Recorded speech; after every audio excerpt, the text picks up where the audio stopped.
Hi, everybody. My name's Tony Latta. I'm one of the co-founders and the co-CEO of the Happiness Index. I've been looking at global data and analyzing global data for companies, but also at a country level for over 10 years now. I've written a number of different white papers on the evolution of the employee experience, both here in the UK and globally as well. And I've got a kind of number of years of experience in looking at the cultural data that we gather and then looking at how that can translate into business growth for our customers, but also more generally when writing those white papers and looking at that employee experience globally. So just a little bit of what to expect in the next 30 minutes. We're going to have a look at some of the headline details around the report. We're going to look at a little bit of the neuroscience, and I do mean just a little bit of neuroscience. I think it is important to kind of establish the neuroscience as it directly has an impact on the report, but also has an impact on some of the results as well. And it will just kind of give a bit of an understanding for some of the terms that we'll use throughout the webinar as we go through. We'll look at some of the headline results from the survey. We'll take a look at some of the neuroscience results from the Global Workplace Happiness Report. We'll talk a bit about some of the key output questions, such as EMPS, productivity, pay and benefits, etc. We'll get into those key findings. We'll give you a little bit of an example of a country level insight that you'll see throughout the report. During this webinar, there will be a button that will appear that will allow you to go and get a copy of the Global Workplace Happiness Report. And then we'll do a very quick summary at the end alongside some questions as well. So in terms of the headline details, so all of the results that we used in the Global Workplace Happiness Report came from the Happiness Index survey. They were collected between the 1st of February last year and the 31st of January this year. So we've got a really nice current data set to be looking at. We had over 80,000 people respond. We had over 1.9 million questions answered and just over 90,000 comments were provided as well. So it gave us a really nice, rich data set to be looking at. Just something that I always talk about when I'm talking in presentations like this and webinars like this, these insights are not our opinion or our observations. These are the views of thousands of employees globally telling us directly what their experience of work is like. So just a little bit about the neuroscience here. So I'm just going to run you through what we call our neuroscience model. So the model's on the right-hand side, but essentially anything that you see in yellow there is linked into what we call happiness, and then anything in pink is linked into engagement. So when we're talking about the happiness side of our model, we're talking really about the emotion and feelings. It kind of, they're things that speak to our heart, provide us with energy, provide us with the motivation to go and do something. And then when we're looking at the pink side of the model, that's anything to do with engagement. So that's really about giving us purpose and clarity and speaking to our brains, giving us direction. A simple analogy that I use is that we need both of these. So if I was going to go and get in my car on my driveway, I could have a full battery and I could have lots of kind of that energy, but unless I had Google Maps on, I might not be able to have a successful journey. Likewise, if it was in reverse, I could have a flat like Google Maps set up, know every single step of the journey. However, unless I've got that energy, that kind of that battery to take me there, I'm not going to have that successful journey. So you really do need the energy of the kind of the two as a combination, the energy to take us there and the direction so that we know where we're heading. That's exactly the same in anything that we do, and particularly at work. Employees need that motivation. That motivation tends to come from the instinctive and the emotional brain systems that we have and link directly into themes such as safety, freedom, relationships, and acknowledgement. Likewise, we really need to have that direction and that clarity and that purpose. So that's linked into what we call the reflective and the rational brain systems, looking at areas such as meaning and purpose, personal growth, clarity, and enablement. And like I say, the reason for just quickly going through this now is because you'll see those terms coming up over the next set of slides that we've got here. So just gives a nice little bit of context there. So we're just going to do a quick poll here. So Joe's going to pop a poll up now. What would be really, really nice is if you could respond to that poll, just so that we can see some of these results coming in. But what we're really interested in is what are the challenges that you're facing with understanding how your employees think and feel? Is it around capturing their feedback? Is it about analyzing and interpreting that feedback? Is it about taking action once you've got that feedback? Or is it more about proving that return on investment so that you can kind of explain to the wider organization the benefits of running some of these programs and then what that in turn goes through? Just going to leave that running for a little bit of time now, just to kind of see if we get any more movement on that. What I think is quite interesting when we look at this is, generally speaking, when we go out and talk to organizations, it's very rarely capturing the feedback. That is the main challenge for organizations. It tends to be more about taking action once the insight's been gathered, and also how do we then prove the return on investment that our employees are having on the wider organization. So it's not uncommon that we would see these types of results here. So we've got almost 60%, so almost two-thirds of you are saying that actually taking action has been one of the biggest challenges, with about a quarter of you saying that it's about proving that return on investment. So that's kind of typically what we see. And when we did this uh, presentation, when we had the launch of the Global Workplace Happiness Report, it was fairly similar. We did it slightly differently there because we were all in a room. We did it as a show of hands. But predominantly, as we went through the different options, more people were putting their hands up as we went through here. So sharing a very similar set of results that we've got. So Joe, if you could take that poll down and we'll move on and we'll start to get into some of those headline results that we've got here. So these headline results are effectively kind of like a way of measuring the global pulse. So we look at three things: the overall happiness index score, the happiness score, which is looking at all of that happiness side of our model, and then the engagement score, looking at the other side of the model there. This gives us a really solid kind of what we would call a universal baseline. So we've got 7.3 across the board here. One thing just to note is that is quite unusual that we would have these being the same. We would generally see a little bit of a fluctuation somewhere. What that really kind of signifies to us is that we've got a really stable global culture, not one that is necessarily thriving, but we do have that stable culture where those elements that are linked into happiness and engagement are in balance.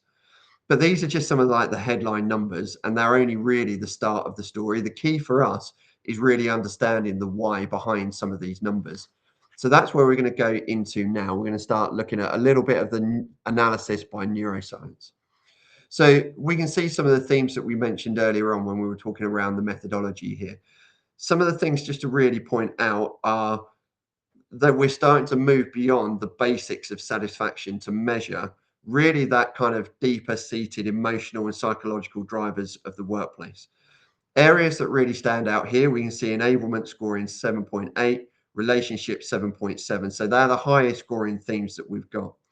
So what that shows is that employees globally tend to feel they have the resources available to them in order to perform in their roles, but they also have those positive social connections with their immediate colleagues at work.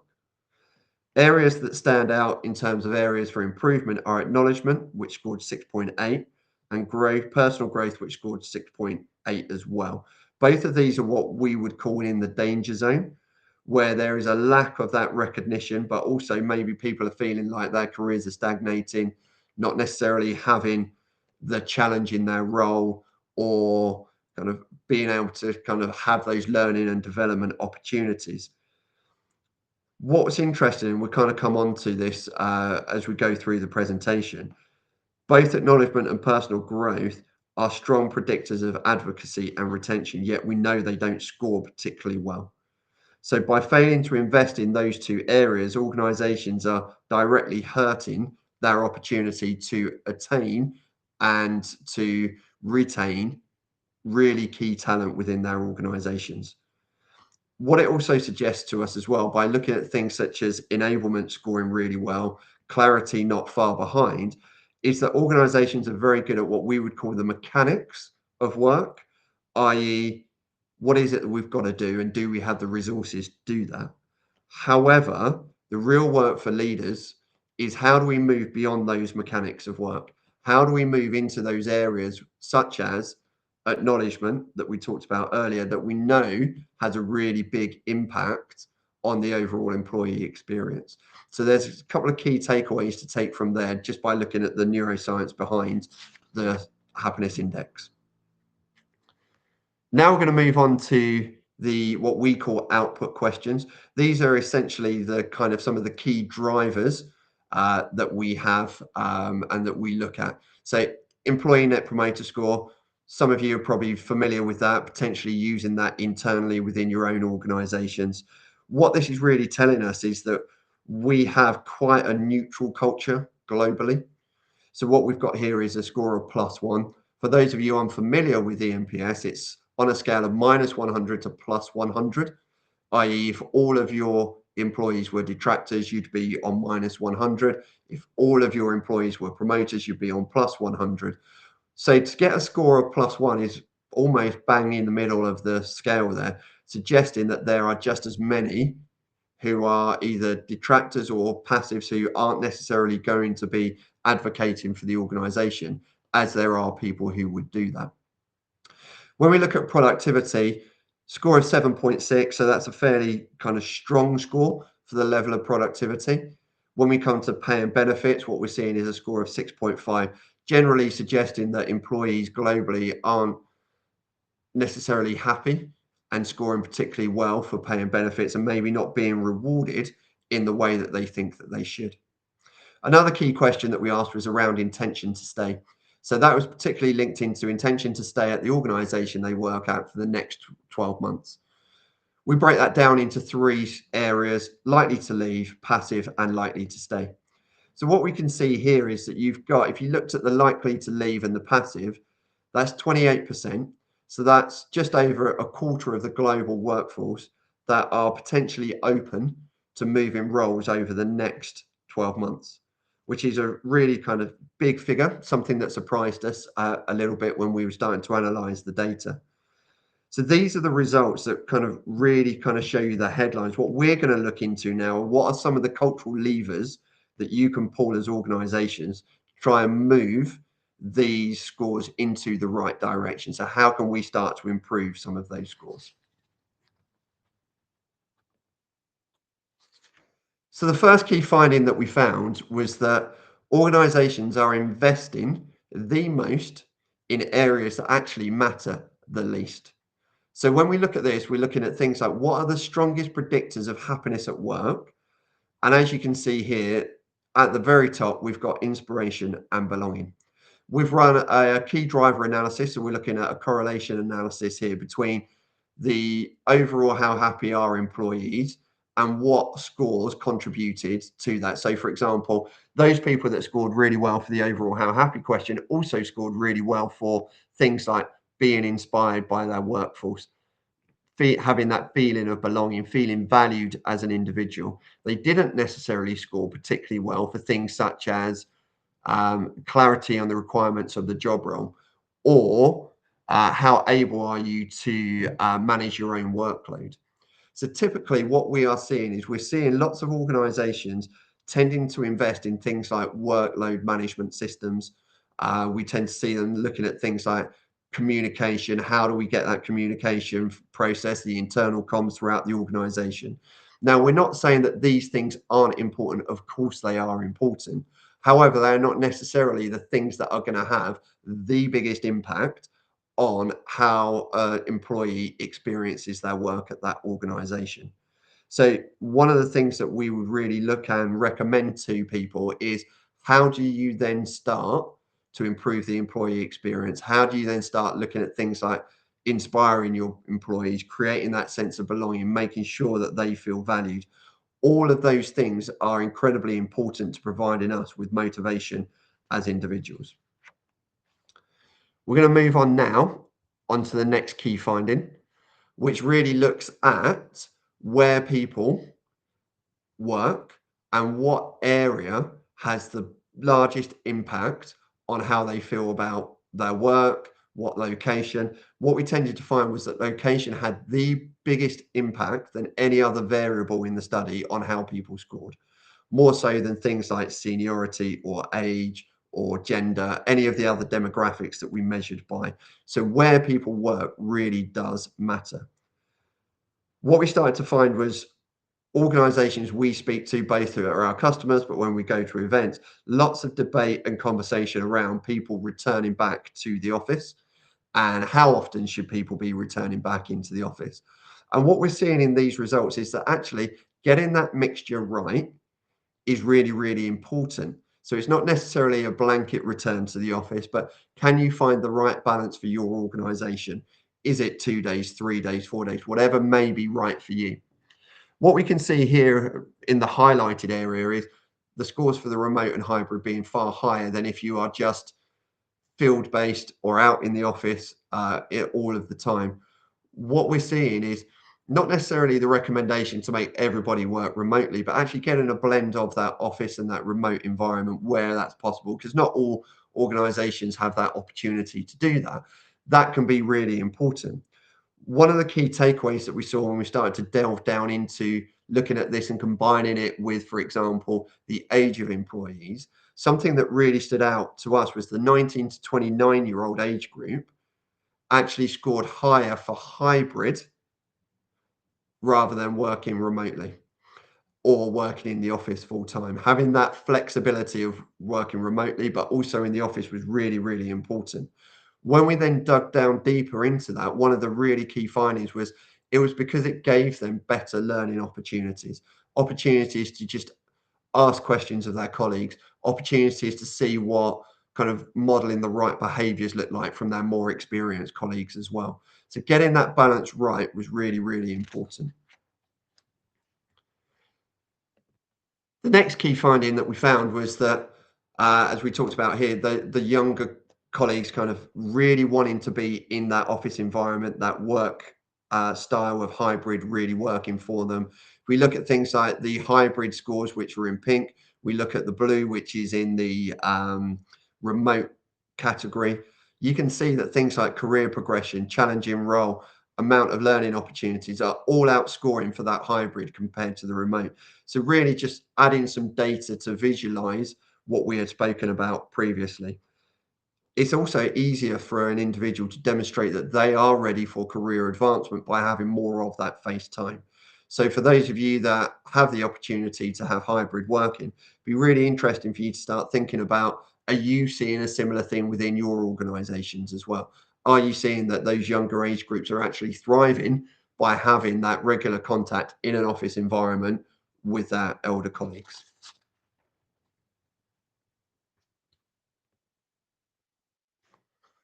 Another key finding that we found was that the older employees are, the happier and more engaged they are at work. So while some of these measures kind of improve steadily, there are some dips around like that midlife area, around the kind of 40 to 49, particularly in things like the engagement score, the 50 to 59 kind of dips down as well. But there is a curve. It's not necessarily a sharp upward curve, but it is certainly noticeable. One of the particular areas where we saw that was quite interesting was those employees that were 60 plus were giving higher scores than those of a lower age group. So key thing for us really was that it was consistent across the board. It wasn't necessarily just in one area that they generally scored higher. It was kind of, as I said, consistent. What this suggests to us is that as employees get older, there's generally a bit more of an acceptance from the older employees of that's just what it's like to work here.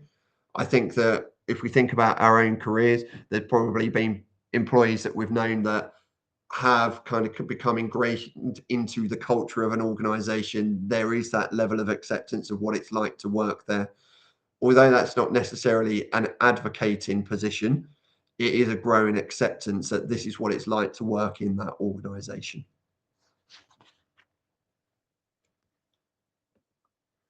We're going to move on to another key finding here, which was certainly around kind of like the male respondents. When we looked at the gender, male respondents outscored female respondents in 28 out of the 29 survey questions.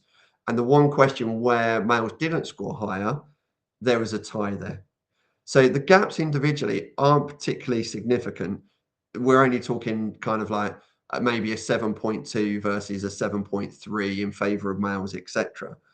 And when you kind of cluster them around like central themes such as feeling valued, a sense of belonging, and freedom, they start to become a little bit more significant.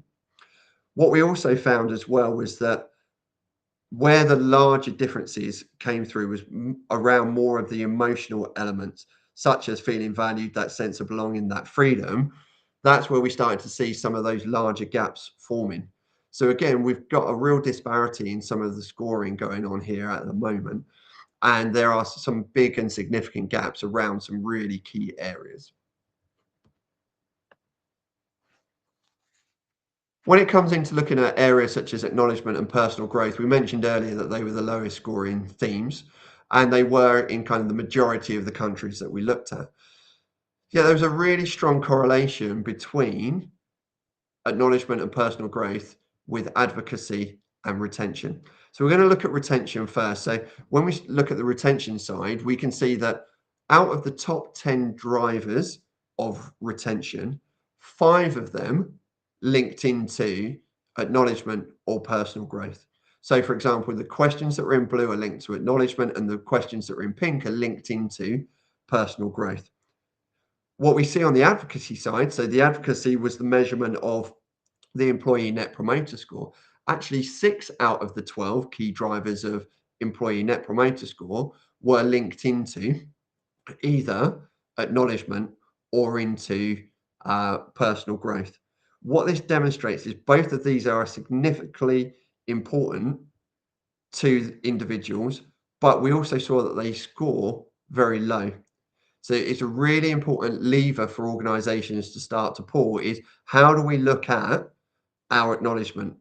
What recognition do we have in place for people? Are we making people feel listened to and heard? Are we making sure that people feel valued?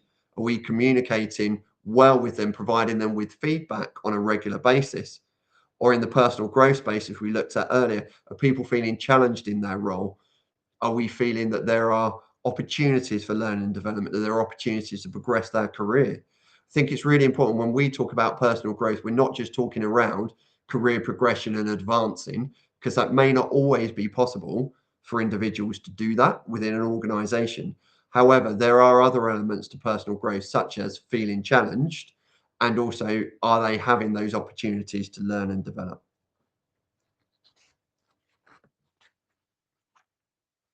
When it comes to looking at seniority, what we did was we grouped seniority into five key areas. We looked at executive leadership, strategic management, operational management. We then looked at kind of professional or specialized contributors, and then we had those entry level roles. We ranked them between numbers 1 and 5. And what we saw that was really interesting was the wider C-suite, excluding the CEOs, reported some of the lowest levels of happiness and work-life balance that we saw across the study. Those middle managers were actually happier and more engaged than people above or below them. Why that really jumped out at us is I think there's a general perception that when we go and speak at events or to our customers, there's a perception that middle managers are feeling squeezed, that they're feeling that there's pressure from the top and there's pressure from below them as well. What the data is telling us is actually, although there may be those pressures there, they experience really high levels of commitment, really high levels of job requirements. So they've got really good clarity on that. But most importantly, they can see the impact that their decisions are having on the overall organization. So things like their decisions about how they manage their people, hiring of those people, the strategies that they're putting in place are having a really big impact on the organization. But they can then directly see that in their performance. Whereas those that were in the executive level, what we found was they were feeling a little bit more removed from their direct decision making into the impact of the overall organization.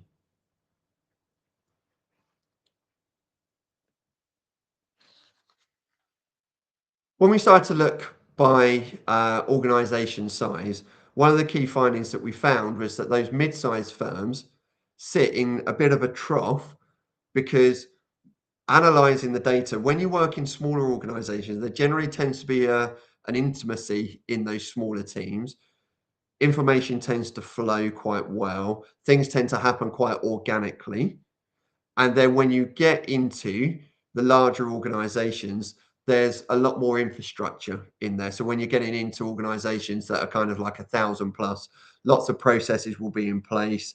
There will be a lot of resources available to organizations. What we tended to find was those bigger companies have tended to scale the systems and the processes.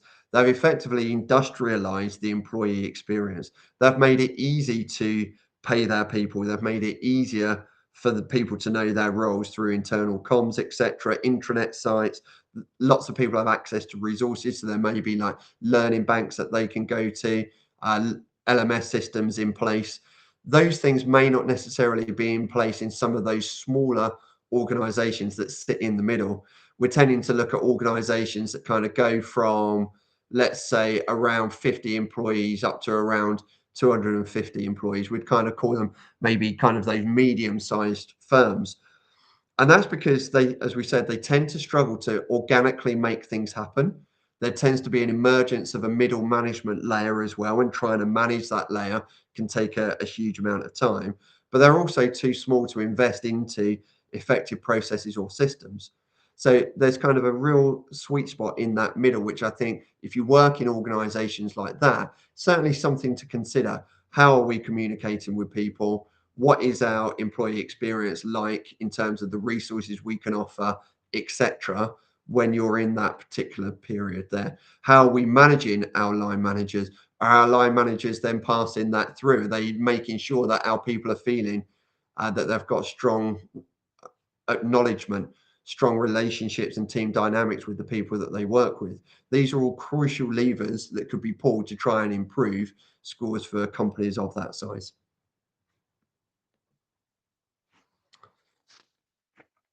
Something else that we found as well when we looked at tenure was there was a plateau that employees tended to hit over a period of time.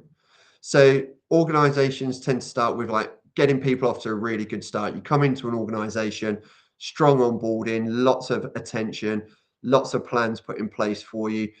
A number of our customers are measuring that onboarding experience for them. So naturally, it would suggest that people in those earlier years are tending to score higher. And that's exactly what we saw within the data.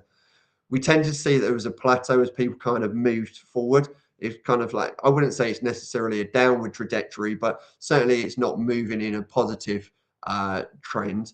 But that plateau kind of hitting around the 5 to 10 year, the 10 year plus. What we found by looking at the data and a lot of the comments that came through is people who have been at organizations for a long time tended to make peace with where they were.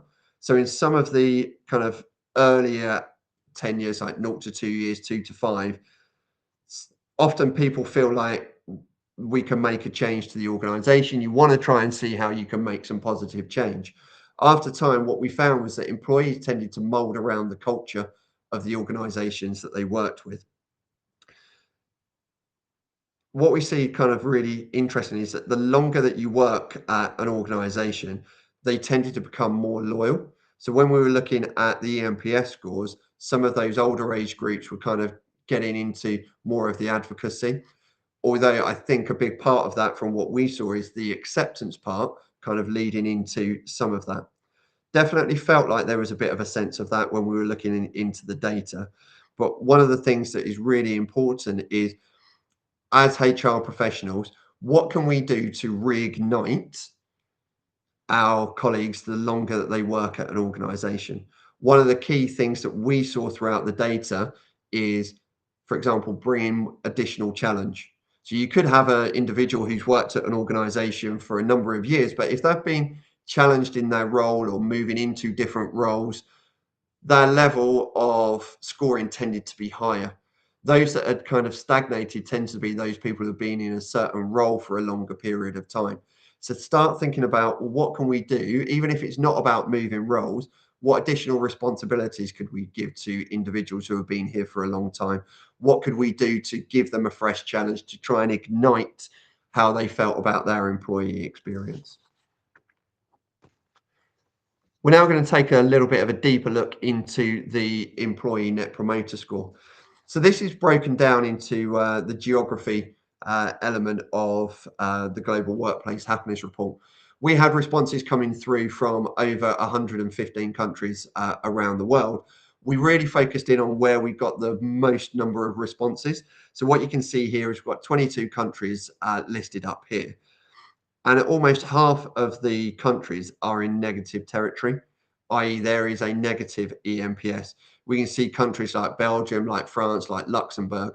When we grouped them into our report, we created that as a peer group because they shared a lot of characteristics, both in terms of geography, but in terms of the culture as well. We did see some really like strong scores. We tended to see those coming through from, say, Colombia, Mexico, those types of countries as well.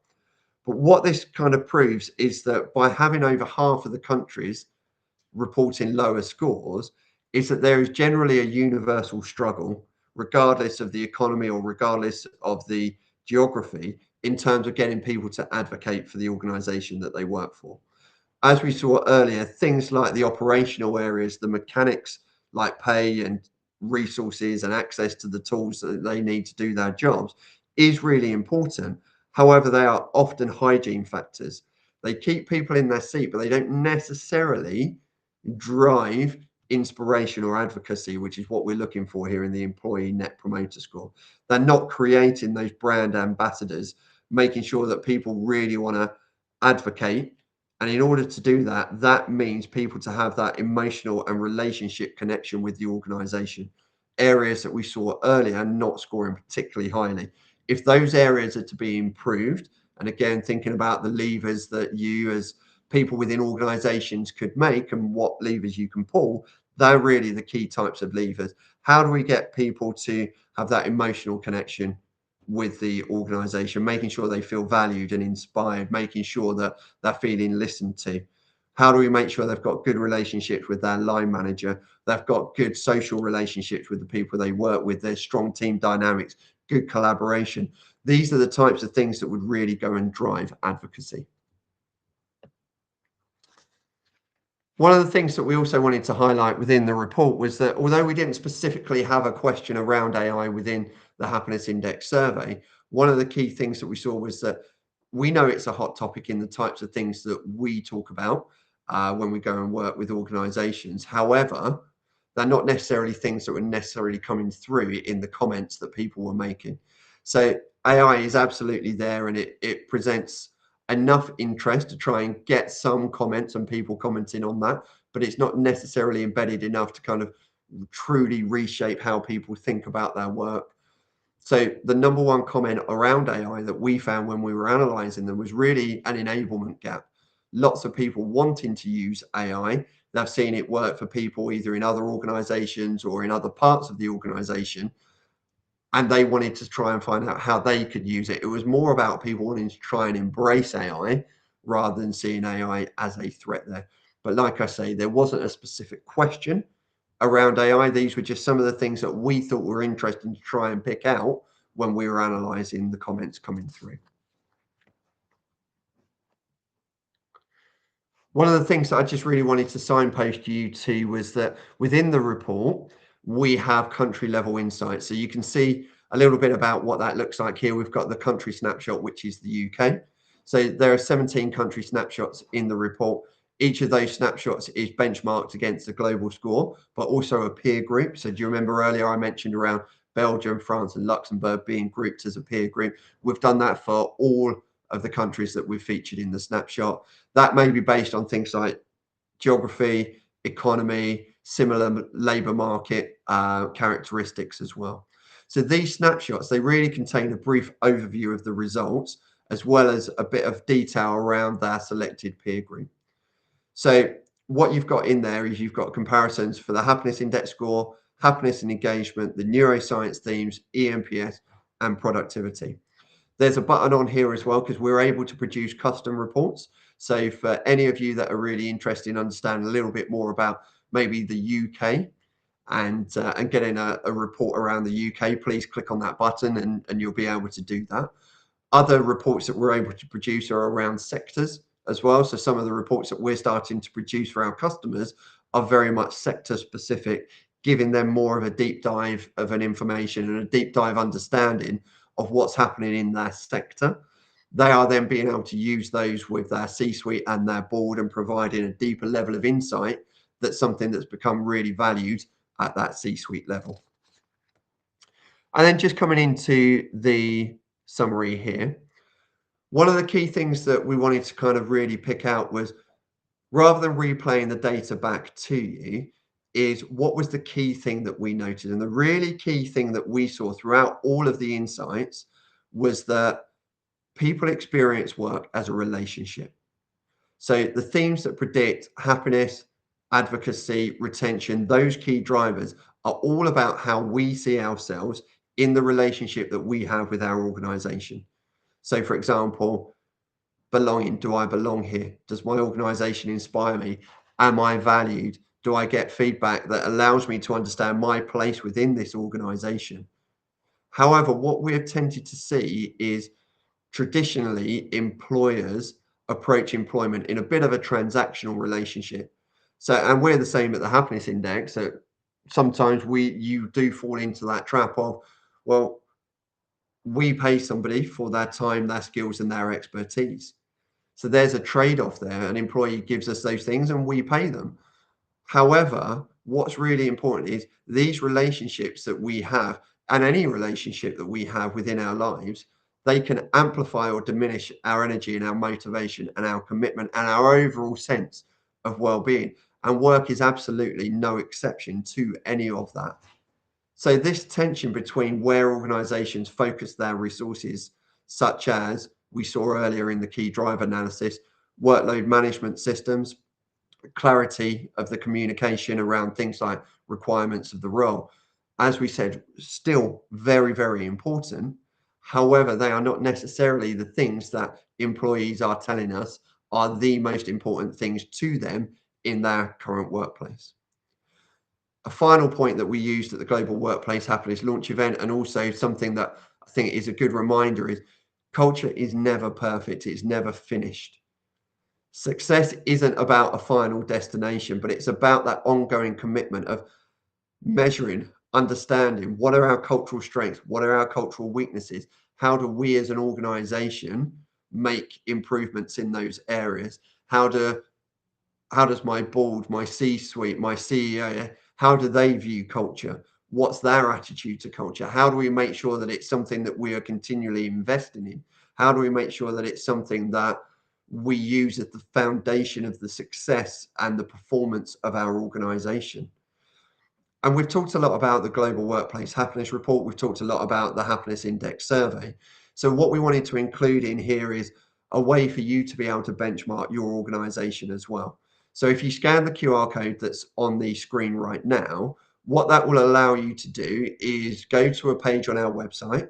You'll be able to register. You'll be able to get a link to the to the Happiness Index survey, which feeds into the Global Workplace Happiness Report. You'll be able to do that for up to 250 of your employees. So certainly something that we would recommend that you look at. If you're not an existing customer of ours who's already measuring this, we think that that would be a really important thing for you to do. Then you'd be able to start to see about how you and your organization start to compare against the results and the findings from the Global Workplace Happiness Report. So that's the key findings from the Global Workplace Happiness Report. We've got an opportunity now to have some questions. I don't know, Joe, who's kind of in the back room of backstage here. Thanks, Joe, for the fancy graphic there. I don't know, Joe, if you've got any questions that have been coming through as we've been going, or if anyone would like to have the ability to kind of talk through. Okay, so how does the UK compare to the global results? So generally, the UK scores pretty well. What we'd look at here is we'd look at things around, if you just bear with me and I'll open up the Global Workplace Happiness Report. Won't be able to share that with you on this particular screen, but it will allow me to answer that question. So if you can just give me a moment and I will get that up.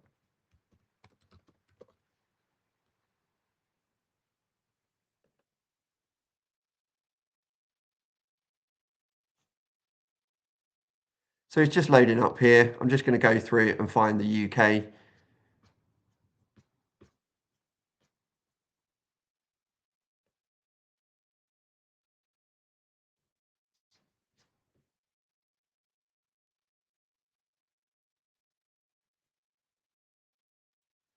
By looking at the UK results, what we can see is, in terms of overall score, it's 7.6. So it's just kind of a little bit above the global average of 7.3. Comparing it to its peer group, so for the peer group, we use the UK, US, and Germany. That peer group had an average score of 7.7, so a little bit below, but generally it's in line with what we would expect to see. And again, for happiness and engagement, it's very similar. It's outperforming the global scores that are 7.3. For happiness, it's 7.7. For engagement, it's 7.6. EMPS score, it's a +8 for the UK. Global average was +1, so a bit of outperformance there. And when we looked at, for example, productivity, the global average was 7.6 and the UK was 7.5, so ever so slightly down. So what we would look at is the UK as a general summary. The UK tends to kind of be a little bit above the global scores in a lot of those areas and tends to kind of track quite closely to the peer group that it's in with the UK and the US.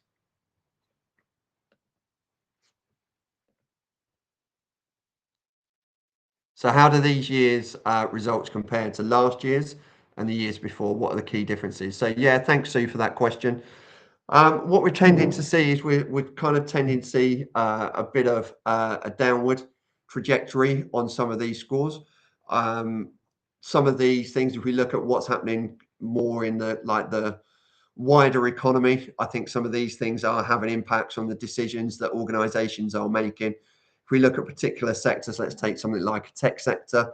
There's a huge amount of innovation in that tech sector. However, a lot of that innovation has come with things like redundancies, cost cutting, etc. If we look at the UK market as an example, there are certain policy decisions that have been made at government level, for example, around things like business rates, as an example, that they tend to have a knock-on impact. The national insurance increases that we've seen, minimum wage increases in, for example, in areas such as hospitality or maybe some of that more retail type environments, we're seeing scores coming lower because of there's a kind of like a more general threat around things like maybe redundancy, cutting back.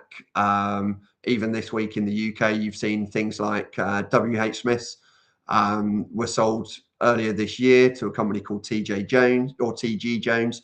They've just announced in the UK that they're shutting 200 odd stores, a couple of thousand employees. Those types of things are having a real impact. So we are tending to see that some of those scores are generally starting to fall. However, something that I would say is that we within organizations, we have to manage the environment around us. Yes, there are external factors that have an impact in terms of what the scoring may be, but we need to think of ways as organizations that we can counteract that. So what can we do, for example, around things like psychological safety? What can we do around trust, work-life balance, those types of things that allow people to have that element of safety in their role. And then when they're having that safety in that role, they can then move into a position where they can thrive. And when we're talking around safety, we're not always talking around things like job security as an example. But for example, let's look at something like work-life balance. So within organizations, there may be restructuring. So how do we make sure that we're not asking people to do the same or more, but with less resource? So that's where we need to think about things like workload audits, etc.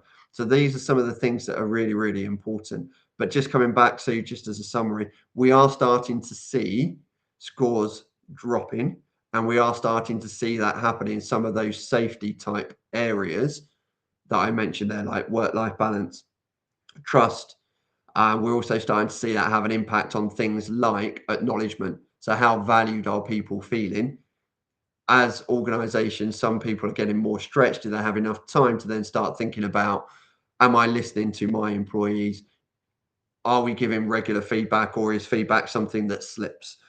So we're starting to notice that some of those scores are falling down.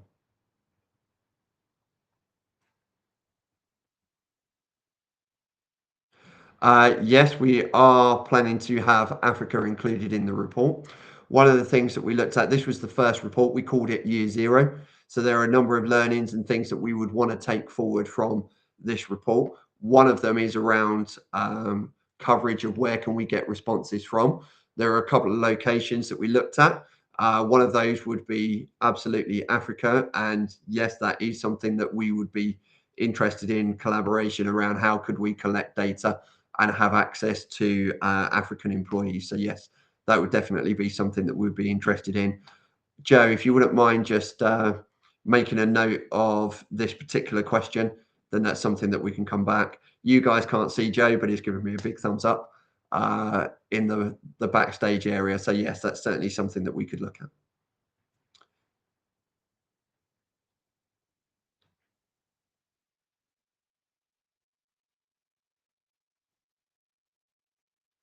So Nicole, yeah, I was just reading the question coming through. So yeah, we noticed that as well, that the Gallup State of the Workplace did indicate that engagement of middle managers was down. Um, we can only really comment about what we are seeing within our data, um, compared to kind of what maybe other kind of research is telling us, and other reports that you might see out there. And I think it's important that we're having this type of conversation, that these types of things maybe are different and there aren't those similarities.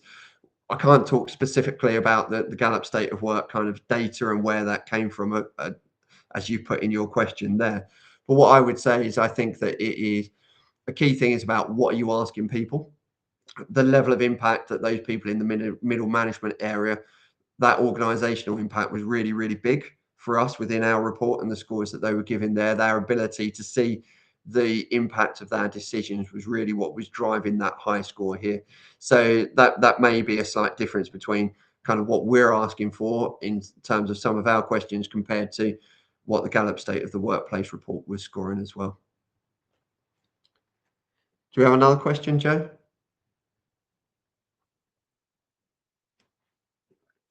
So yeah, really good question there, Vanessa. So enablement is, if we think about our model that we have at the happiness index, enablement sits in the engagement part of that model, and it's the brain system that it's particularly linked to is the rational brain system. So, i.e., that part of our brain is very much around what is it that I have to do, when do I need to do it by, and what resources do I have available to me. The way that we classify enablement within the context of that model is we're looking at things like, do I have access to the resources that I need within to perform in my role.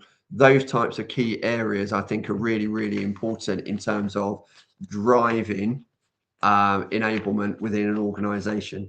Some of the other areas that we would look at in terms of being in that enablement part would be things like workload. So, do I have too much work? Am I able to deliver the workload that I'm looking at? Do I have access to people and collaboration in order to do my job? So, within our model, each of these kind of themes has three underlying areas. For enablement, it's workload, it's resources, and it's collaboration. Okay. And I think that's all of the questions that we have. So first of all, I just wanted to say a big thank you to everybody that's attended today. Really, really appreciate you coming along, joining us. Thank you for also being involved with the poll and also with the questions at the end. I know it can be quite easy just to have something like this on whilst you're getting on with the rest of your work, but to have that level of engagement is really, really important. Thank you for that.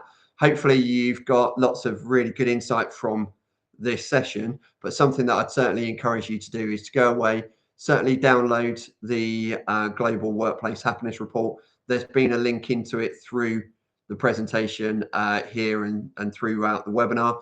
It's also on our website. So if you go to the happinessindex.com, you'll be able to find it on there.